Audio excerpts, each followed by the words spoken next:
Hi, I'm James Naylor Green, professor of Brazilian history and culture at Brown University and the national co-coordinator of the U.S. Network for Democracy in Brazil. This program is supported by the Washington Brazil office. This is Brazil Unfiltered. Today I have the pleasure of interviewing Jan Rocha, who is a British-born journalist and writer who was correspondent for the BBC World Service and The Guardian in Brazil from the 1970s to the 1990s, and currently writes about politics for the Latin American Bureau. Her books about Brazil include Murder in the Rainforest, the Yanomami, the Gold Miners, and the Amazon, and Cutting the Wire, the story of the landless movement in Brazil, which she wrote with Sue Brandford, for which they won a MacArthur Foundation grant in 1999. In 2000, she published Nosso Correspondente Informa, a selection of BBC stories broadcast during the Brazilian dictatorship. Her book about the work on Clamor, the Committee for the Defense of Human Rights in the countries of the Southern Cone, which she helped create in 1978, will be launched in London on April 27th under the title Clamor, The Search for the Disappeared of the South American Dictatorships. She has twice won the Vladimir Herzog Human Rights Prize for Journalism in the categories of radio and books. From 2003 to 2004, she was the coordinator of the International Labor Organization project investigating the extent of slave labor in Brazil. And from 2013 to 2014, she was a consultant to the Brazilian Truth Commission. Jan, I'm so happy that you were able to join us today on Brazil Unfiltered. Thank you, James. It's a pleasure to be talking to you. I've heard so much about you, too. So could you start by telling us a little about your relationship to Brazil? How did you first end up there in the first place? And when did you start reporting on the country? Okay, well, I came to Brazil so long ago that I actually came by boat. So that gives you an idea. But I came in a rather roundabout way because I was at Edinburgh University doing a social studies course. I saw the film Orfeu Negro, Black Orpheus, which I think Barack Obama's mum also saw. And I got interested in Brazil. I'd been to Portugal already. I spoke Portuguese, a bit of Portuguese anyway. But my focus was on social work. So I became a volunteer with the United Nations Association. I went first of all to Greece, but then I came for 2 years on a 2-year placement in Brazil as a social worker in Rio for the first year. And then the second year, I was actually in Belém, working on projects, writing reports on social projects or various parts of the Amazon, particularly the island of Marajó and the Solimões River. What years were those that you were in Brazil? That was 64 to 66. When my contract ended, at the end of 66, I went back to England. I worked, I did research. I met my future husband in Belém. He came over to England. We got married. We had a baby, who you know is Camilo. And then I started doing odd things for the Brazilian service, the BBC. I mean, as I said, I never thought of becoming a journalist. I was focused on becoming a social worker. But I began doing odd stories for them. And then they needed, in 73, they decided they needed a correspondent in Brazil. They had somebody who wrote very occasionally, not very much. So they asked me to do it. I had an interview at the Beeb. I was the only candidate, which helped. And they sent me out to become the correspondent, with actually knowing nothing whatsoever about journalism. And arriving in Brazil, this was in 73 by then, when, of course, it was incredibly difficult to know what was going on because there was very, very tight censorship on the press.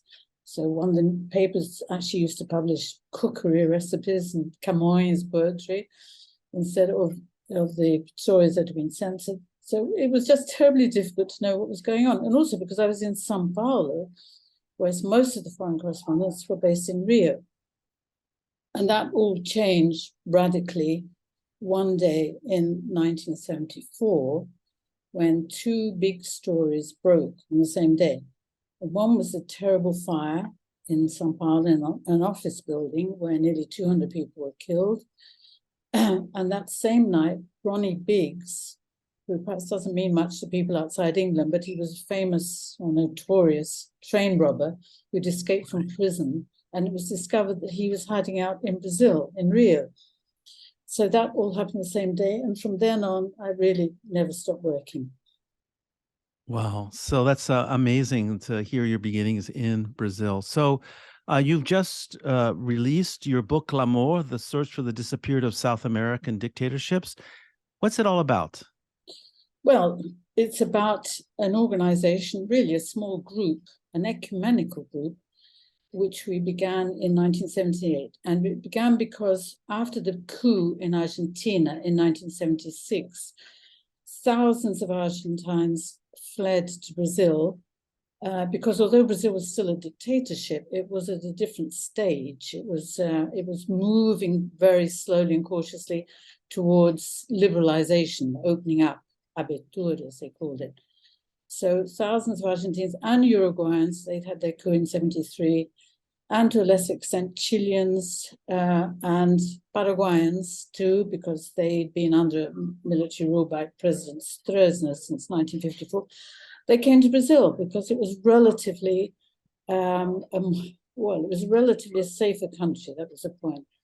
And I got to know some of these refugees in São Paulo, and they began telling me these terrible stories about disappearances. And actually, I remember what really triggered it was having dinner one night with an Argentine couple in a restaurant in São Paulo, and they mentioned, they talked about concentration camps. And for anyone who comes from Europe, I mean, those words are very evocative of something absolutely terrible. And they began telling me that there were these camps where they took the people they seized, who they disappeared with. And when they gave me the address of somebody who'd been in one of these camps, who'd survived and was actually in Paraguay. So I went to Paraguay, I interviewed him and his wife too. They'd both been held for several months. They were released because they had influential friends and they realized that in fact this wasn't the man they were really looking for. But the things they told me were so awful that I got together with a group of other people in São Paulo, a human rights lawyer, a Presbyterian minister, a French-Canadian priest, an American nun. And we decided, you know, we had to create some organization to try to denounce these things, basically. On the one hand, to help the refugees in any way we could, with somewhere to live and so on, schools for the children. On the other hand, to denounce. And we were very fortunate that at that stage, at that time, the Archbishop of São Paulo was a remarkable man called Dom Paulo Evaristo Ans, who was a great defender of human rights. And we told him about this plan. He was very enthusiastic. He gave us all his support, the support of the Curia, the Catholic Curia as well. And so we started producing a bulletin. And then Clamor was actually instrumental in finding the first children who'd been disappeared, who'd been kidnapped. And through a whole series of coincidences and contacts, we found that they'd been taken all the way to Chile, and they'd been abandoned in a square, Valparaiso, actually. And so we were instrumental in organizing the recognition of these children. And they didn't actually return to their grandparents, of course their parents had disappeared, but they started regular visits to their grandmother in Montevideo. And after that led us to have a very close contact with the grandmothers organization in Argentina. And these were the grandmothers who were looking for their disappeared children. Some of them had been born in captivity when their pregnant mothers were taken prisoner. Others were very small children who'd been kidnapped and adopted by other families. And then we established contacts with all the human rights organizations, actually, in Argentina, also in Uruguay, in Chile too, in Paraguay. And after the coup, the 1980 coup in Bolivia, we had contact with the church there and other organizations. So Clamor, in a very short space of time, became very well known because of the bulletins, because we also published the bulletins in 3 languages. We wanted them to be read by as many people as possible. So they were published in Spanish, Portuguese, and English. And we sent them all over the world. So do you think the story that Clamor represented is still relevant these days, or how does it have resonance? Well, that's something I should ask myself about the launch of the book. But we realize that it is relevant today because when you look at what's happening in the Ukraine, President Putin has been indicted now by the International Criminal Court for abducting Ukrainian children. So the question of using children as political tools, which the Argentines did, in fact, the members of the junta were also indicted for what was called a systematic plan to abduct children. And now we see the same thing happening in the Ukraine. So the use of children in this terrible way, unfortunately, is still happening today. Therefore, I think the story of Clamor is a story of solidarity too, and I think it shows how a small group of people, in fact, can be effective in offering solidarity and denouncing things, certainly. That's a really important story to tell. I think those of us who've been involved, such as the U.S. Network for Democracy in Brazil and the Washington, Brazil office in solidarity with Brazil in these difficult years of the anti-democratic government of Jair Bolsonaro, can look to the past as a model for the kinds of things that can be done today in terms of support for the fight for democracy in Brazil. So you recently released a book in Portuguese about your days as a correspondent in Brazil in the 70s and 80s. Brazil was under military dictatorship with censorship and political repression, as you mentioned. You were obviously showing the country in the way the regimes disagreed. Can you describe the climate for journalists in those days? What was it like to be a journalist in Brazil during the military regime? Well, there was a lot of fear because journalists were being arrested. After all, Vladimir Herzog was not only arrested, but tortured and killed. But a whole lot of other journalists were arrested as well. So there was a climate of fear all the time. And as I said, the Brazilian press was very heavily censored. The alternative press existed, but I mean, they also were very heavily censored. They had to send everything up to Brasilia to be gone through by the censors. So it was actually quite difficult to get news. But what I sort of discovered was that if I went to the newsrooms, I could see the stories that had been censored that they couldn't publish, so that I could get hold of. And then because I had this link to the church, and the church, in fact, was very good as a source of information because after all, they had people all over Brazil. They had bishops, priests, nuns all over the country. They knew what was going on at the grassroots levels. They knew about people who were being murdered and leaders who were being murdered and invasion of indigenous lands and so on. So I also got to know a lot of people that way. So I established a sort of network, if you like, of contacts all over the place. So people would ring me up sometimes and tell me what had happened and so on. So that's how I did it. But there was a climate of fear. You were, I mean, obviously being a foreign correspondent and actually being registered with Itamaraty, it did give you a certain protection. But I mean, I would get anonymous phone calls now and again. And I remember there was a right-wing paper that accused me of being a communist correspondent. So I think the BBC as being communist is quite funny, really. So in spite of all this repression and violence that happened during the dictatorship, it's been very difficult in Brazil to bring those people involved in gross violation of human rights to justice, as the case in Chile and Argentina. There have only been two, I think, civil cases that ruled in favor of the people whose human rights were violated, but there have been no criminal cases. No one has been punished for state-sponsored torture and terror. Why do you think this is the case? Well, first of all, of course, there was an amnesty law which included all the torturers and people who committed what they called sort of connected crimes. But secondly, because Brazilians don't really know much about their recent history. I mean, in Argentina and, of course, in Germany, after all, the children were taught about what had happened during the Nazi regime or during the military dictatorship in Argentina. But in Brazil, that didn't happen. So if you ask young people nowadays, they really don't know what happened during the military regime. And therefore, a lot of people will believe Bolsonaro's version, which was that it wasn't really a dictatorship. People weren't tortured, everything was fine. It was a time of progress, order and progress, and and of course with fake news added into the mix today, it's actually quite difficult to counter that. So that's why I wanted to publish the book. I wanted to show people what it was actually like by reproducing many of the stories I sent at that time, which were about arrests, about trials. I used to go down to the military headquarters in São Paulo where they held trials. So I heard them in first person. I was an eyewitness to that. And not just about the sort of political repression. I wanted people also to realize that it was a time of hyperinflation. It was a time of terrible economic difficulties. It was a time when there was huge censorship of the arts, of music, of theatre, everything.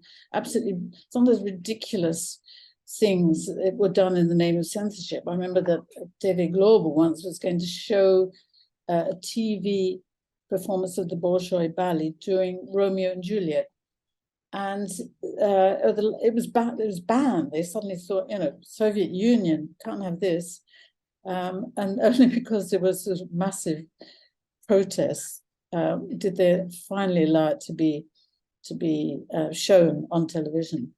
And then there were ridiculous cases like the law of national security was sort of all embracing. And I remember there was the case of one man who'd actually played the national anthem on his fiddle. And this was considered subversive because it was disrespectful to play it on a fiddle. And there were cases like that.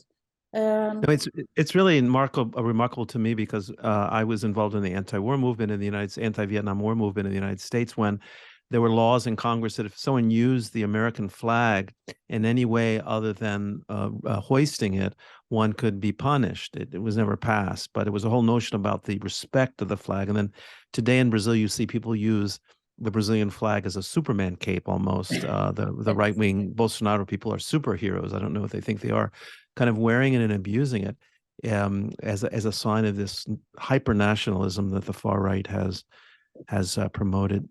So is there a way that we can overcome this tendency by Brazilians to ignore their history? What can we do about that? Well, it has to be taught. I mean, one hopes that under the Lula government, they will introduce the teaching of recent history into the schools, because that's really what you have to do. You have to show people what actually happened rather than getting all their information from fake news or Bolsonaro or right-wing people. So my book was an attempt to show that. But of course, books have restricted circulation.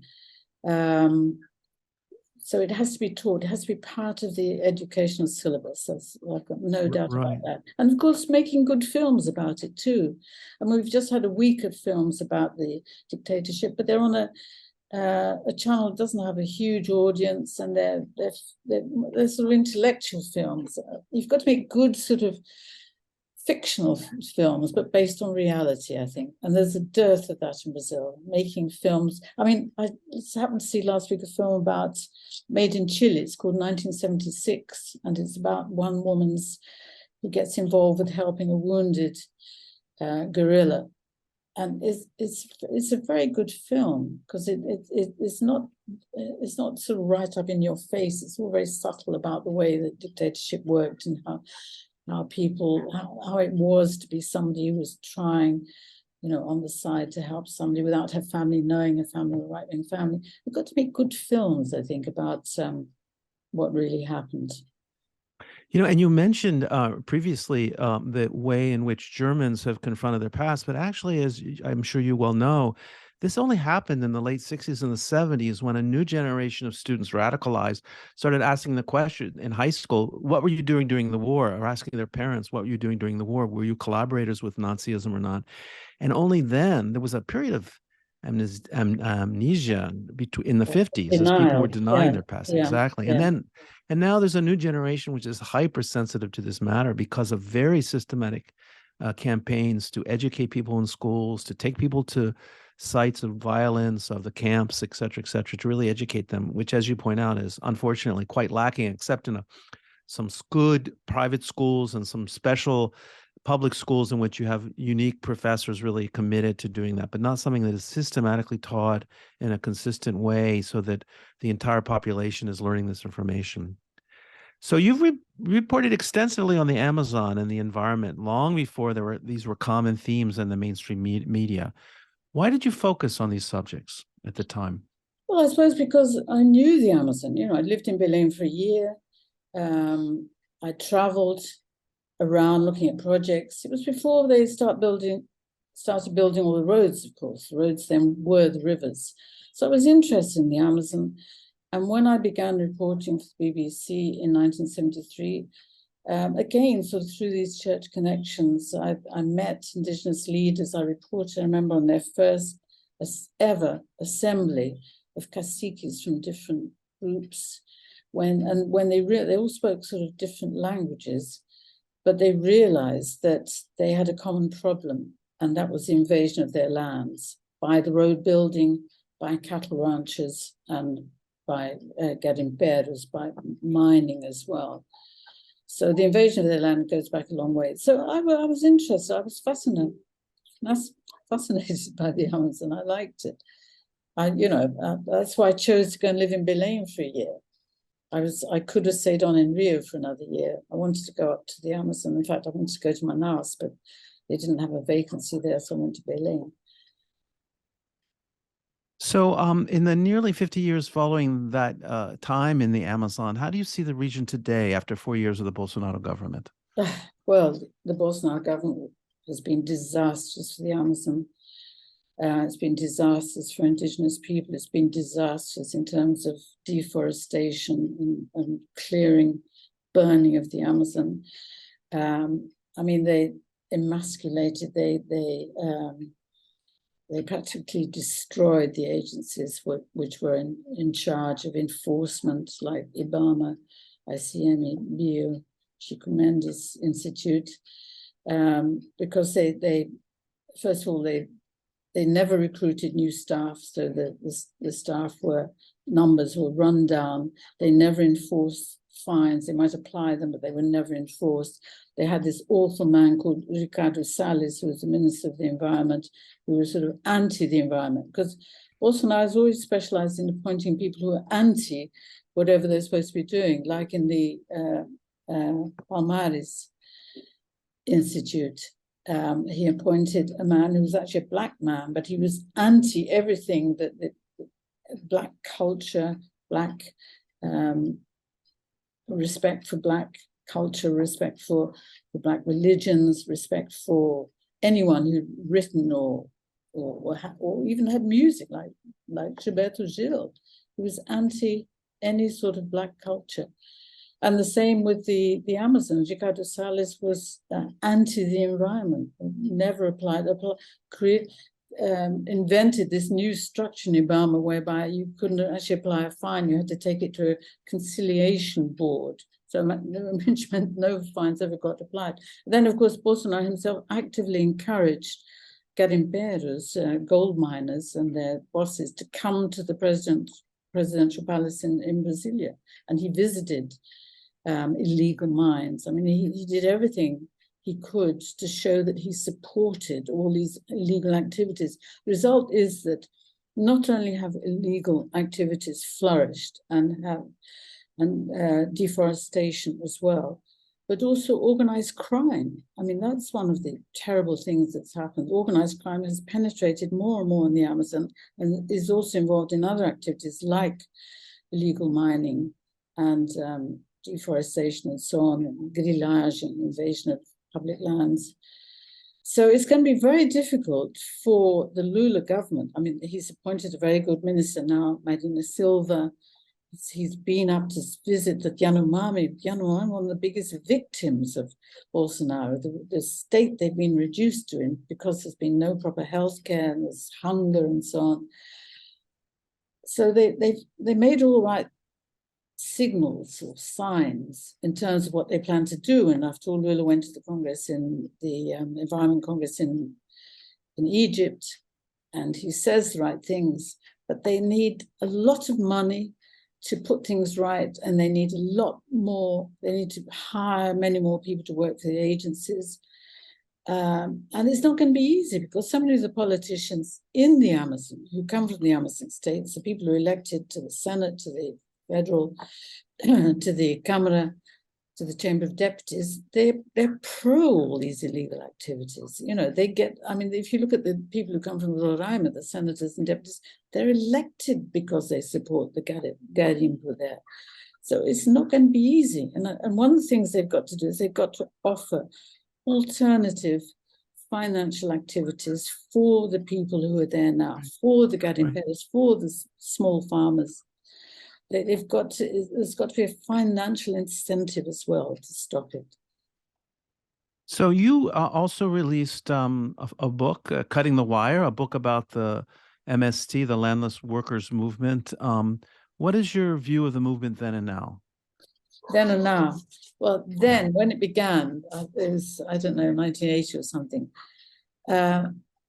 I just found it amazing and inspiring. The idea that families, so it sort of began in Rio Grande do Sul, really. The idea that all these families in the middle of the night would climb onto a lorry with their children, their pots and pans, and set off for the promised land for an occupation. I just found it incredible that they did this. And so, as I said, it began in Rio Grande do Sul, but then it quickly spread all over. I took part in an occupation once. I remember in Pernambuco. It was we were in a small town near Recife, and we knew that it was all had to be very organized in a very sort of hush-hush way. So we knew that at night, 12 o'clock or something, we had to meet at a certain place. I was with Sue Bramford again. And we went there in the middle of the night, and then all these people sort of appeared with bundles and children. And I remember we had to climb down a sort of gully to where the buses were waiting on the road below. And I had this very strong feeling, this is what it must have been like for slaves escaping to go to Quilombo, sort of in the middle of the night, quietly, no one spoke, climbing down this gully. They obviously weren't going to get buses, they would have to walk. But it must have been that feeling of escaping in the middle of the night. Anyway, so we got buses and we went to this occupation and so on. And everyone, of course, at the beginning just lives in tents. It's very tough. The occupations are very tough. You're living on a plastic tent, maybe for months, maybe sometimes for years.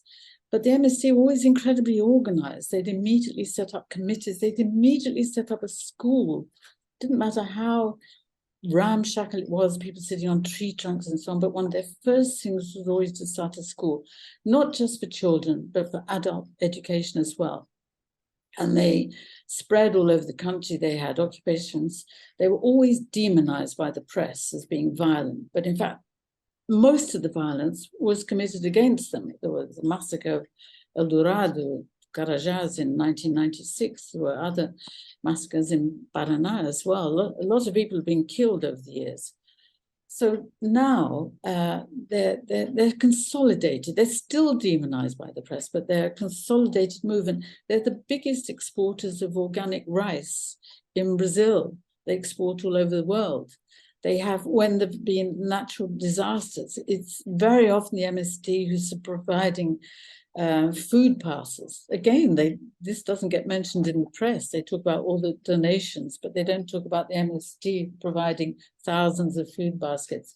So they're consolidated, but it's still difficult for them. And even under the Lula government, which Lula's already been to MST events and so on, but he will hold them at arm's length. He won't be rushing to confiscate land and do a proper land reform, which Brazil has never done. So, but as I said, they've consolidated. They set up schools on all their occupations, which eventually became settlements. They did deals with I think over 70 universities for adult education courses and so on. Education has always been a very strong objective of theirs. So I just think they're an amazing movement. So you mentioned the reaction of the Lula government, which will likely not carry out many land reform measures. In other words, giving titles of land to people who've occupied some person's property, and then the MST then negotiates with the government for the people who have occupied to get land somewhere else where they can actually build productive farms, et cetera. But how would you, this is a big question to ask, how would you evaluate the first 100 or so days of the Lula administration? Someone who's lived in Brazil for so many years and saw Lula in power for 8 years and then Dilma Rousseff for almost 6 years. How do you assess the current government's initial steps to reverse matters in Brazil? Well, I think they've done a lot, but of course they haven't done as much as some people would have hoped for. They've, just by the appointment of decent people as ministers, like Silvia Almeida as Minister of Human Rights, as Nice Trindade as Minister of Health, and others. But Lula has appointed some excellent people, Marina Silva, of course, the environment. On the other hand, he's also had to appoint, because of because his government is not a PT government, it's a coalition government, he's also had to appoint people who are very disappointing as ministers, already being accused of corruption and so on. So it's a sort of mixed result in that way. But he's re-inaugurated programs like Mais Médicos to send doctors to very remote parts of Brazil where they don't have doctors. They're trying to sort of restart the entire vaccination program, which had been allowed to fall away under Bolsonaro.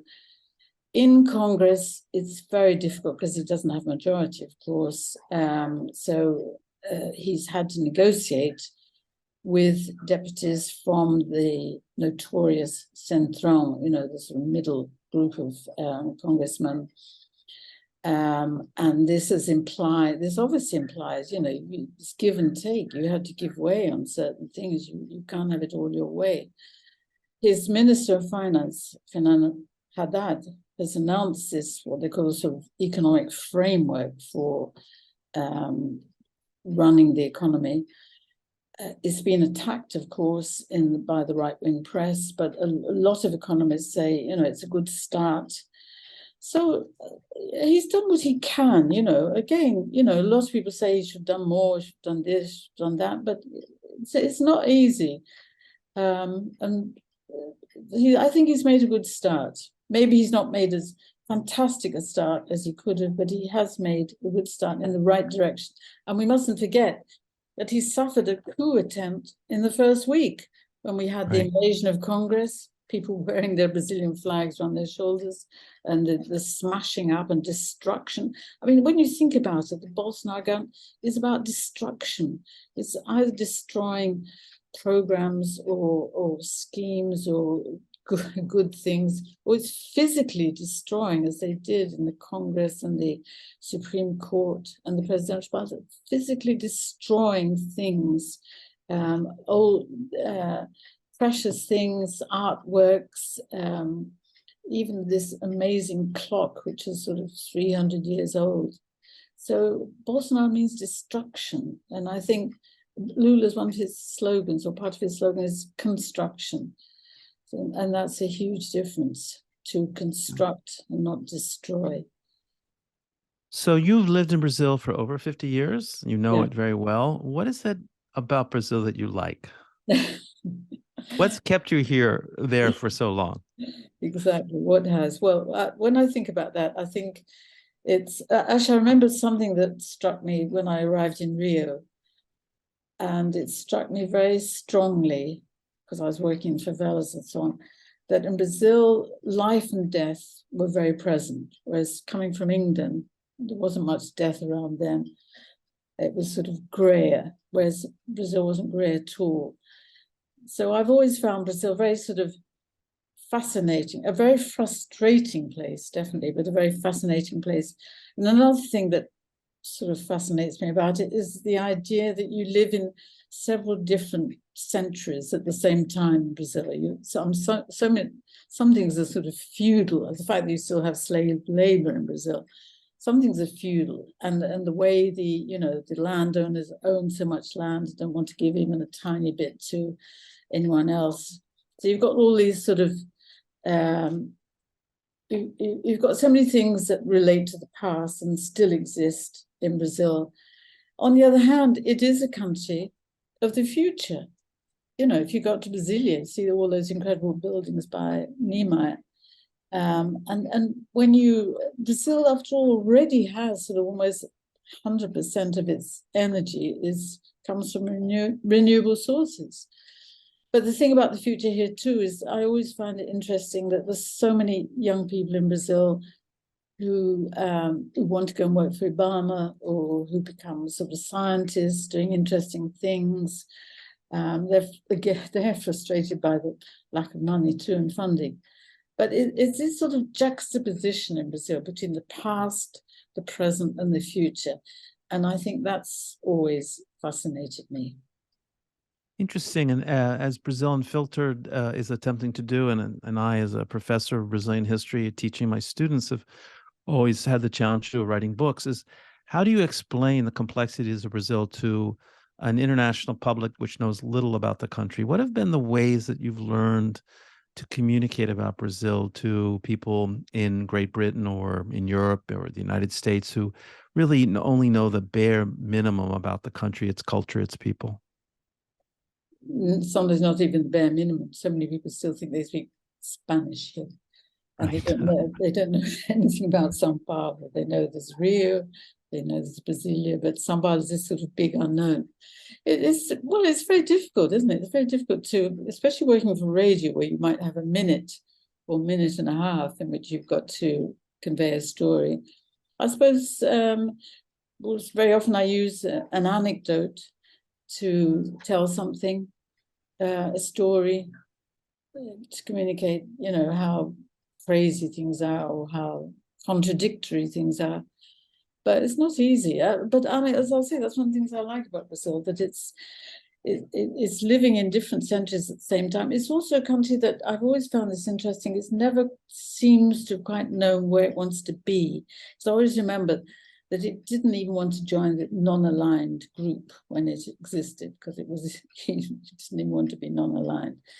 So it's this pull between joining the first world, after all, it's, you know, one of the first 10 economies in the world, but also belong to the third world, because so many people in Brazil live in what we used to call third world conditions.